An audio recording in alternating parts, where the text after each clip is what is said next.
What is ApoB? If you've never heard of it, you're in pretty good company, although you've heard what it's a marker for. So Apolipoprotein B, and lipo just means fat, you know what a protein is, so you put them together and those are how your body gets cholesterol through your body.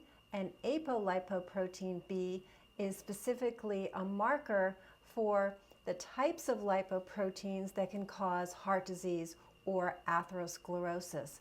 So when you talk about your total cholesterol number, then you talk about the HDLs, those are considered the good cholesterol. So when you're measuring your apolipoprotein B, affectionately shortened to ApoB to make it easier to pronounce, it's not looking at all at the HDL, so it's not looking at the good cholesterol. So that's to the side, but that ApoB marker is looking at the potential atherogenic, so atherosclerosis, meaning heart disease. So these lipoproteins that, when too high, can create heart disease.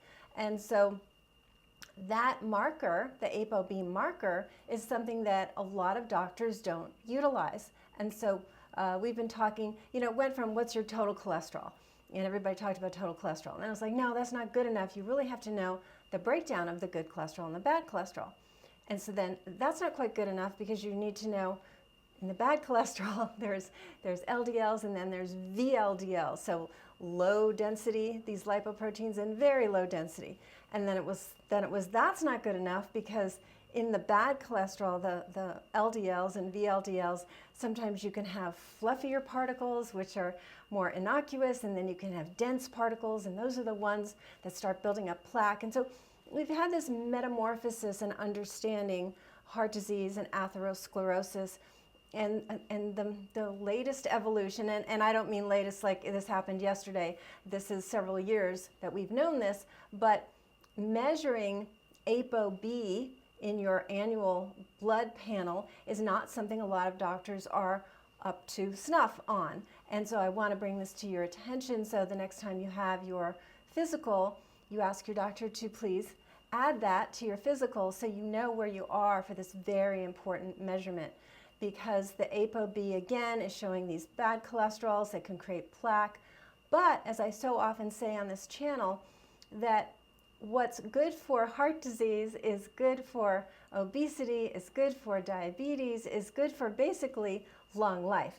And the same is true here. So there was a research study done in the Lancet in 2021, and they looked at the fact of keeping this ApoB in a healthy range not only decreased your risk of heart attack and stroke, but decreased your risk of type 2 diabetes and also extended your life. So it's a great marker, not just for heart disease, although that is our #1 killer, but for other things that are taking our lives that so it's an important marker for you to know where do you stand. Now, normal is considered under 90 milligrams per deciliter, and so it would just be mg/dl. That's just the way they measure it. So under 90 is considered a safe number.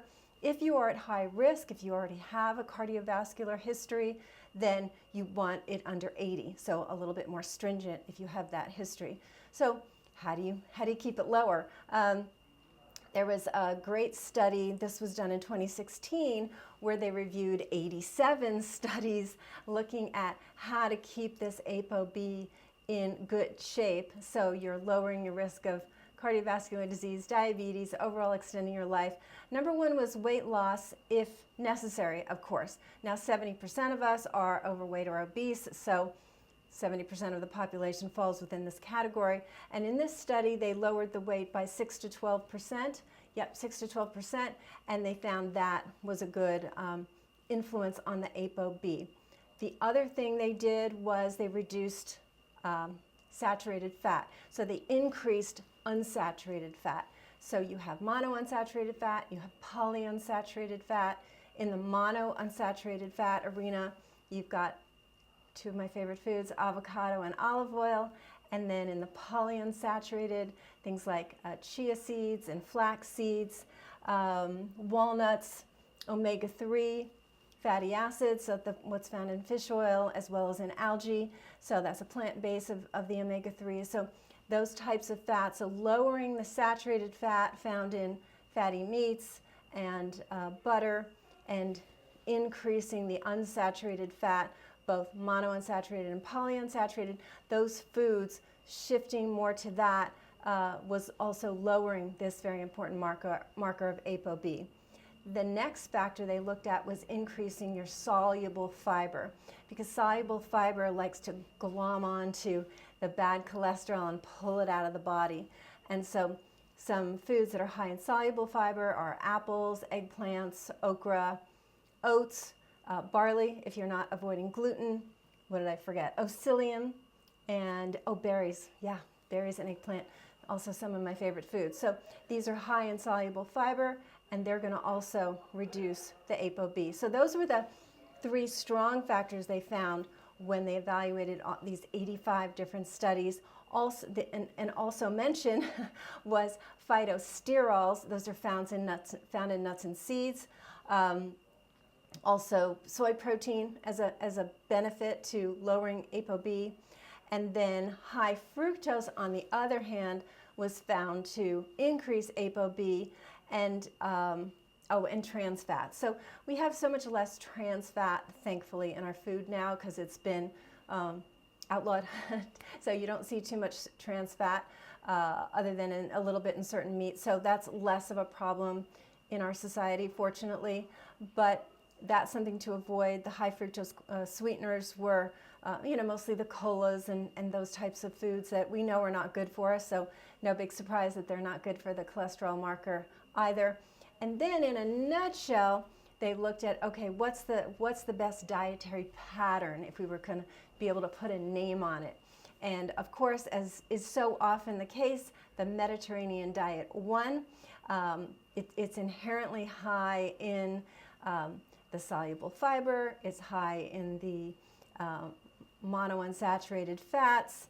It tends to help with weight loss overall, and just doesn't have the simple carbs. It doesn't have the highly processed carbohydrates. It's not a diet rich in sweets. So these factors of the Mediterranean diet makes it overall a nice dietary pattern to get that ApoB down. But you don't know where yours is until you get it measured, so I'd very much encourage you to ensure that the next time you have a physical, or if you just are curious and you know your health is not exactly where you want it to be, and you really want to start having this as a measurement, because it is considered the best metric. So you can ask your doctor and go to a Quest or go to a LabCorp and just get it measured and see where you stand. Much in the way of when you get your annual physical. This would be a fasting blood draw. So you do it first thing in the morning and really get this measurement. So a really key metric that your doctor should be measuring. If he or she is not, you can get them up to speed and tell them about it. And again, just an important factor to know about for your health, and all the benefits of how to lower it are generally good rules of thumb for overall health anyway. So if you like this content, give the channel a thumbs up and subscribe so more people can get this data. I do try to bring to light the things that people are not aware of or not aware of enough, not appreciating how valuable certain things are that are not necessarily sexy. What can I say? There's a lot of clickbait out there of, oh, you just do this. What's the one thing you can do?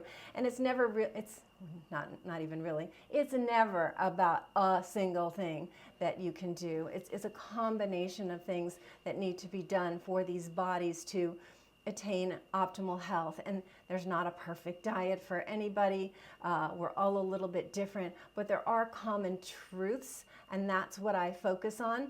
Here in the clinic, we focus very personalized, very individualized programs tailored to every person that comes in.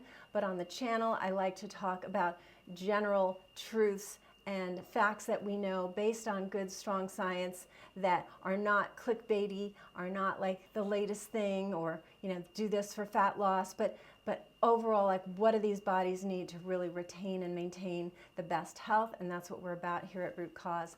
So I hope you enjoyed this video, and I'll see you tomorrow.